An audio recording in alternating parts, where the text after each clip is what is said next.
This channel does not promote any violent, harmful, or illegal activities. All content provided by this channel is meant for an educational purpose only. ছবি দেখলেন তো, এবার শব্দের কথা বলবো। শব্দই তো ব্রহ্ম।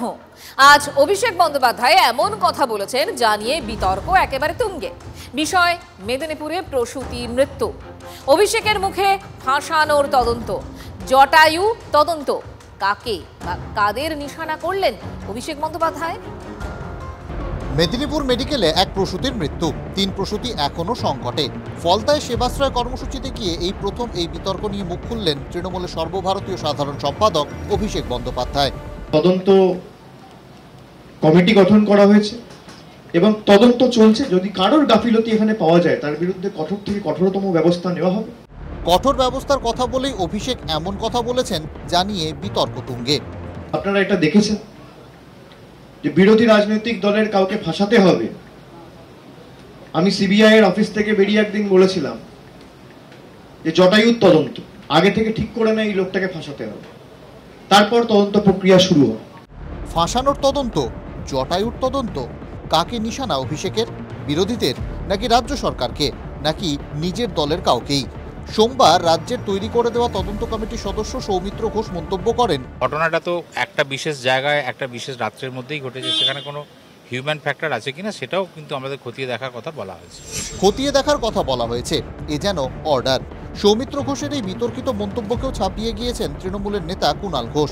সরাসরি পিজিটিদের দিকে আঙুল তুলে দিয়েছেন তিনি। ওই হাসপাতালের কোনো গুরুত্বপূর্ণ পদাধিকারী আরজি করার সময় নানা ধরনের বিক্ষোভ, বিদ্রোহ, নানা ধরনের সরকার বিরোধী কাজে জড়িত ছিলেন কিনা, একটা জায়গায় একটা কুৎসা করে যে চক্রান্ত সাকসেসফুল হয়নি, সরকারকে মেলাইন করার জন্য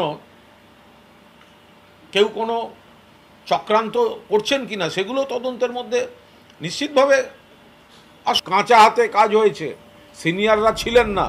রাজ্যের তদন্ত কমিটির তদন্ত রিপোর্ট এখনো সামনে আসেনি। সিআইডি সবে তদন্ত শুরু করেছে। তার আগেই কুণাল ঘোষ তদন্ত রিপোর্ট দিয়ে দিলেন। কিভাবে সম্ভব? ঘটনাচক্রে মেদিনীপুর মেডিকেল পিজিটিদের ওটিতে ঢোকায় নিষিদ্ধ করে দিয়েছে। তাই কি অভিষেক বললেন? আপনারা এটা দেখেছেন যে বিরোধী রাজনৈতিক দলের কাউকে ফাঁসাতে হবে। আমি সিবিআই এর অফিস থেকে বেরিয়ে একদিন বলেছিলাম যে জটায়ুর তদন্ত আগে থেকে ঠিক করে না এই লোকটাকে ফাঁসাতে হবে, তারপর তদন্ত প্রক্রিয়া শুরু হবে। অভিষেকের মন্তব্য নিয়ে খোঁচা দিতে ছাড়ছে না বিরোধী শিবির। ফাঁসাচ্ছেন তো, জানেন না অভিষেক ব্যানার্জি, আপনার দলের যে স্পোকস পারসন, তিনি বলছেন যে জুনিয়র ডাক্তারদের জন্য নাকি এটা হয়েছে। তো জুনিয়র ডাক্তাররা কি মানা করেছিল আপনাদের যখন 13ই ডিসেম্বর কর্ণাটক গভর্নমেন্ট ব্যান করেছিল এই পশ্চিমবঙ্গ ফার্মাসিউটিক্যালকে?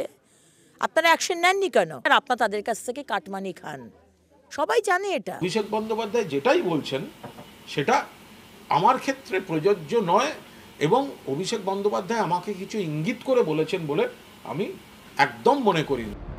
স্যালাইন তদন্ত কি আদৌ লাইনে রয়েছে? প্রশ্ন তুলছেন বিরোধীরা।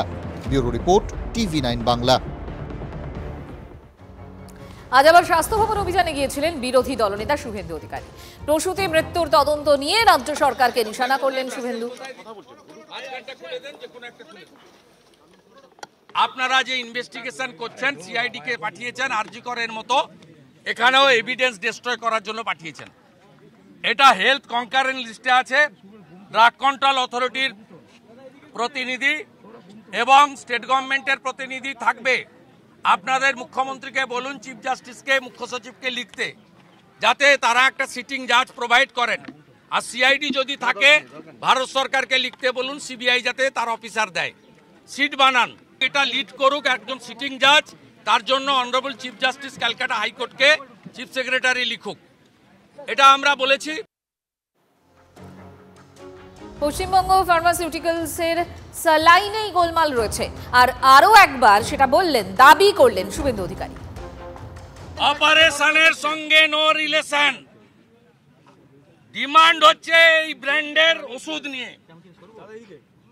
13ই ডিসেম্বর অ্যালার্ট করেছে, বলছে 11 ডিসেম্বর আমরা ব্যান করেছি। তারপরে 8ই জানুয়ারি মেসেজ দিয়ে ব্যান করেছে। 14ই জানুয়ারি ওষুধের তালিকা দিয়ে ব্যান করেছে, মানে গতকাল। আমরা তো শুধু বলছি এই মুখ্য সচিব তালিকা দিন, লক্ষ লোকের গায়ে এই 20 স্যালাইন ঢোকালেন, তালিকা চাই। এবার সীমান্তে নজর, পাচারকারী তকমা দিয়ে জুলুমের অভিযোগ বিজিবির বিরুদ্ধে। এবার নদিয়ার চাপড়ায় ভারতীয় কৃষককে পাচারকারী সন্দেহে আটক বাংলাদেশের বর্ডার গার্ডের। এদিকে আবার নদিয়া এবং মুর্শিদাবাদ থেকে অনুপ্রবেশের অভিযোগে গ্রেফতার করা হয়েছে 7 জন বাংলাদেশিকে। স্পর্ধার সীমা ছাড়াচ্ছে বর্ডার গার্ড বাংলাদেশ। সীমান্তে ভারতীয় কৃষকদের ওপর জুলুমবাজির অভিযোগ। নথি থাকা সত্ত্বেও পাচারকারী সন্দেহে ভারতীয় কৃষককে আটক করে হেনস্থা। চাপড়া থানার হৃদয়পুরে ভারত বাংলাদেশ সীমান্তে 0 পয়েন্টে নিজের জমিতে কাজ করছিলেন নূর হাসান শেখ নামে এক কৃষক। অভিযোগ, সেখান থেকেই সোনা পাচারকারী সন্দেহে ওই কৃষককে গ্রেপ্তার করে বিজিবি। আমাদেরও জমি জায়গা আছে পারে, আমরা চাষবাস করি ঠিক মতন। তা এই কদিন ধরে যে বাংলাদেশের লোক এসে এই ইন্ন সরকারের কিছু অংশ লোক আছে, হ্যাঁ, ওই লোকজনগুনে ধরে নিয়ে যায় বিজেপি, ওরা বিজেপি বলে বিজেপি। আচ্ছা, তা বিজেপির লোক আমাকে তুলে নিয়ে গেছে। কি কারণে তুললে কি জানতে পেরেছেন? এখন কি কারণে ওরা বলছে যে সোনার বিস্কুট পেয়েছে না কেন। এখান থেকে 9টার সময় ওপিটে যায়, তারের ওপিটে চাষ করতে আমার চাচাইতে ভাই এটা নূর হাসান শেখ। যখন ওপিটে যাই আমরা খবর পাই 11টার সময় এরম হয়েছে, ভাইকে পাওয়া যাচ্ছে না, ধরে নিয়ে গেছে। এই সরকার আসার পর থেকে ঝামেলাটা বেশি হয়েছে। চাষ করতে পারে, চাষ করতে ফসল কেটে নিয়ে যায়, ঘোরাঘুরি করে, গরু ছাগল চড়ায়, ফসল কেটে নিয়ে পেলে যায়, বলতে গেলে কেটে মেশিন খুলেও নিয়ে যায়। পরিবারের দাবি, চাষ করতে যাওয়ার সময় নিয়ম মেনে বিএসএফকে জানিয়ে পরিচয়পত্র জমা রেখে গিয়েছিলেন নূর।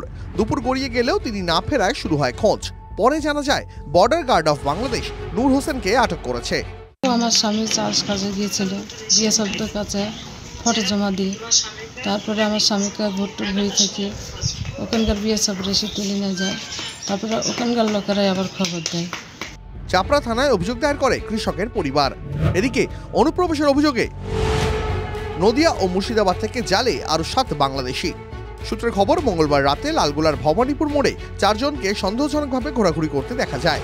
তারা কোনো বৈধ নথি দেখাতে না পারায় গ্রেপ্তার করে পুলিশ। জিজ্ঞাসাবাদে জানা যায় তারা রাজশাহী ও চাঁপাইনবাবগঞ্জের বাসিন্দা। নদিয়ার হাঁসখালি থেকে অনুপ্রবেশের অভিযোগে এক বাংলাদেশিকে গ্রেপ্তার করেছে পুলিশ। তাকে অনুপ্রবেশে সাহায্য করার অভিযোগে আরও এক ব্যক্তিকে গ্রেপ্তার করা হয়েছে। নদিয়ার ধানতলা থানা এলাকা থেকে আরও 2 বাংলাদেশিকে গ্রেপ্তার করা হয়েছে। কি উদ্দেশ্যে ভারতে অনুপ্রবেশ, কিভাবে অনুপ্রবেশ জানার চেষ্টা করছে পুলিশ। মহাদেব কুণ্ডু ও কৌশিক ঘোষের রিপোর্ট, TV9 বাংলা। মাছের মেলা শুনতে অবাক লাগলেও এটি সত্যি। এই মেলায় রাঘব বোয়াল থেকে চুনোপুটি, শুটকি কি না পাওয়া যায়। পৌষ সংক্রান্তির পরদিন এই মেলা শুরু হয় ব্যান্ডেলের দেবানন্দপুরের কেষ্টপুরে। মাছ কিনতে দূর দূরান্ত থেকে জড়ো হন বহু মানুষ। মাছের মেলা হলেও এর সঙ্গে জড়িয়ে বাংলার বৈষ্ণব ইতিহাস।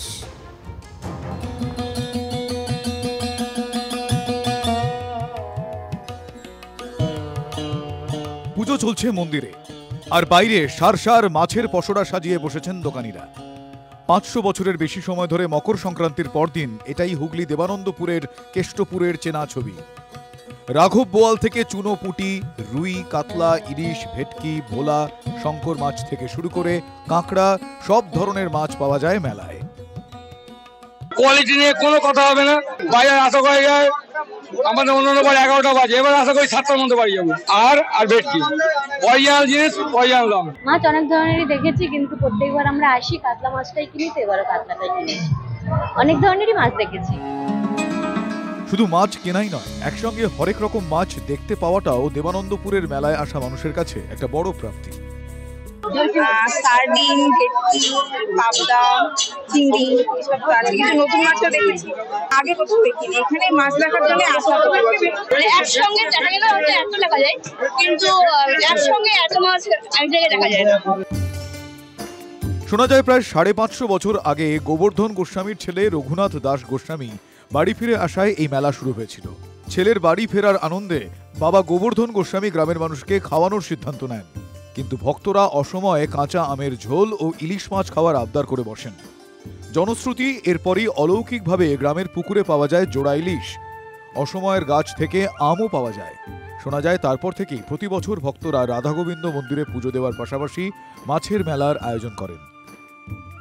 মেলা উপলক্ষে যে সমস্ত ঠাকুর বাড়িতে ওই দিনকে যেই শ্রীমৎ রঘুনাথ দাস গোস্বামী ফিরে এসেছিলেন, এবং এও শোনা যায় যে ভক্ত হরিদাসও এখানে এসেছিলেন। সেখানে লীলা করে গেছে। হুগলি ছাড়াও বর্ধমান, হাওড়া, নদিয়া, উত্তর 24 পরগনা, বাঁকুড়া থেকেও মানুষ এই মেলায় আসেন। শীতের আমেজ গায়ে মেখে জমজমাট হয়ে ওঠে মাছের মেলা। Bureau report, TV9 Bangla. আজ তৃণমূল কংগ্রেসের আরও একজন হেভিওয়েট জামিন পেলেন। রেশন দুর্নীতি মামলায় জামিন জ্যোতিপ্রিয় মল্লিক। এর বিশেষ আদালতে জামিন প্রাক্তন খাদ্যমন্ত্রী। 2023 সালের 27 অক্টোবর রেশন দুর্নীতি মামলায় গ্রেফতার হন তিনি। গ্রেফতারির প্রায় 14 মাস পর জামিন পেলেন জ্যোতিপ্রিয় মল্লিক। 50 লক্ষ টাকার ব্যক্তিগত বন্ডে প্রাক্তন খাদ্যমন্ত্রীর জামিন মঞ্জুর। ইডি বলেছিল যে দুর্নীতির গঙ্গাসাগর, সেই জ্যোতিপ্রিয়ই জামিন পেলেন ইডির মামলায়।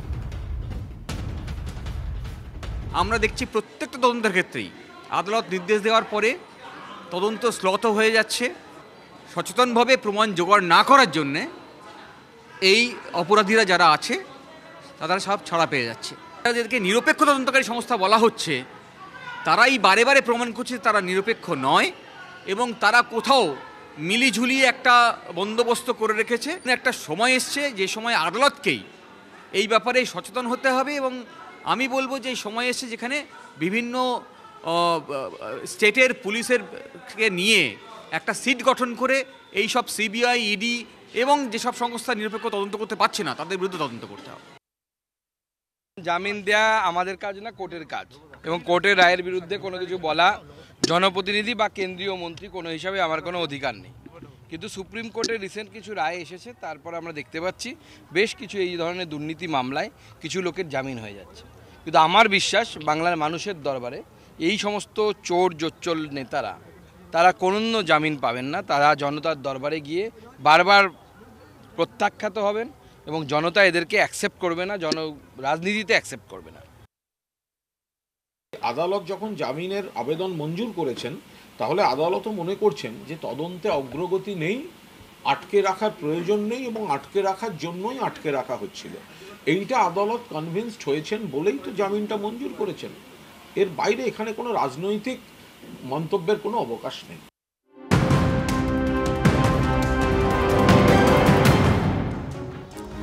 বাঘাযতীনে বহুতল বিপর্যয়ের দায় ফের বামেদের ঘাড়েই চাপালেন মেয়র। বামফ্রন্ট আমল থেকেই এই সব জায়গায় প্ল্যানে অনুমোদন লাগে না। বামফ্রন্টের সময় জলা জমি ভরাট করে বাড়ি তৈরি হয়েছে, আর এই বাড়িটাও বামফ্রন্ট আমলে তৈরি। মাম আমলের পাপের বোঝা বইতে হচ্ছে, মন্তব্য ফেরাদ হাকিমের। বামফ্রন্টের আমল থেকে একটা ট্র্যাডিশন হয়ে গেছিল যে ওই সব জায়গায় স্যাংশন প্ল্যান লাগে না, এবং বহু জায়গায় দেখবেন যে কলোনি এলাকাগুলোয় নিজেরা একটা কোঅপারেটিভ তৈরি করে নেয়, করে নিয়ে তারাই স্যাংশন করে, তারাই প্ল্যান করে। ওই কলোনি এলাকাগুলো প্রথমে জলা জমি ছিল, সেগুলো ফিলিংও হয়েছে সব লেফট ফ্রন্টের সময়। এই ট্র্যাডিশনটা তখন চলেছে। এই বাড়িটার ক্ষেত্রেও আমি যতদূর জানি যে এটা প্রায় 12-14 বছর আগেকার বাড়ি, এবং সেই বাড়িটা হেলে পড়েছিল, ওরা ঠিক করতে গিয়ে পুরোটাই হেলে গেছে। সব থেকে উপরে যে মমতা ব্যানার্জি আপনাকে উত্তর দিতে হবে। আমরা জানি যে সবকিছু পশ্চিমবঙ্গে আপনার অঙ্গুলি হিলনে হয়, আপনি না বললে একটা পাতাও নড়ে না। আর আপনার মেয়র, আপনার রাইট হ্যান্ড ফিরহাদ হাকিম মহাশয় মেয়র, তার সইতে তার যারা অ্যাসোসিয়েট আছে তাদের সইতে আজকে বাড়ি হচ্ছে। শুধু একটু ঘুষ দিয়ে দিন, আপনার 10 তলা বাড়ি হয়ে যাবে। তারপরে বাড়িটা ভেঙে পড়লো, বাড়ি যারা কিনেছে 100 জন 50 জন মৃত্যু হলো, আপনাদের কোনো যায় আসে না। এইভাবেই চলছে। প্রত্যেকটি কর্পোরেশনে একটাই নীতি চলে, ফেলো করি মাখো তেল। আপনি পয়সা দিন, আপনার যে কোনো ধরনের প্ল্যান যা কিছু আপনি পাস করাতে চাইবেন সমস্ত কিছু পাস হয়ে যাবে। এগুলো কোনো ইনসিডেন্ট নয় বা কোনো অ্যাক্সিডেন্ট নয়, all these are murders. Trinamool কংগ্রেসের লোভ লালসার জন্য কিছু মানুষের প্রাণ যাচ্ছে। মেয়রের তো পদত্যাগ করা উচিত। মেয়র এবং কাউন্সিলর, একটা অত বড় কনস্ট্রাকশন হচ্ছে, কাউন্সিলর পয়সা পায়নি, আমাকে মেনে নিতে হবে। তৃণমূলের কাউন্সিলর পয়সা ছাড়া অ্যালাউ করবে পারমিশন ছাড়া অত বড় বিল্ডিং হতে? মমতা বন্দ্যোপাধ্যায়ের উচিত তো কান ধরে ওই কাউন্সিলরকে জেলের ভেতরে ঢোকানো, কিন্তু উনি ঢোকাবেন না, সেটাও আমরা জানি, কারণ উনি এই ধরনের দুষ্টু ছেলে পছন্দ করেন।